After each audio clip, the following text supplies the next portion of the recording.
सुनी लागल बाटे मन में लगन।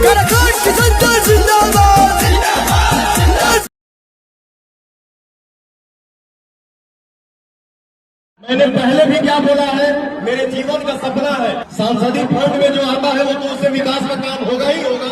आपने पवन को गायक बनाया, नायक बनाया, फिल्म सिटी भी यही खोलूंगा। और सांसद होने के बाद जो सांसद को महीना मिलता है उस महीना का भी रोटी पवन नहीं खाएगा, उस पैसे से हमारे गरीब बेटी बहन की शादी होगी।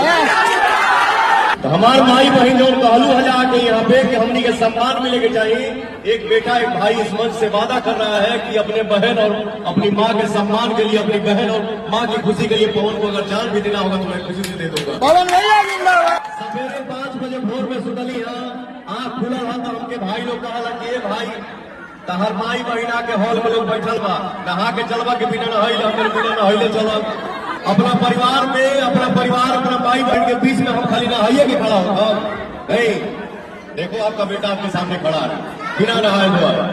मैं तो ये बोल रहा हूँ कि विकासों के काम हो, फिल्म सिटियों यहाँ बनी। हमारे भाई या भैया चाचा बाबा के साथ अगर खेतियों करेंगे हो तो मैं भी खेत में करके खेती करूंगा। हमारे माई है,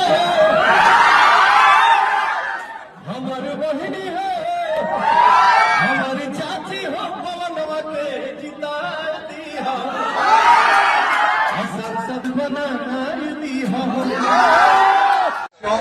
चमके लगी बजरिया विकास वाला लेके सौगाती आई बड़े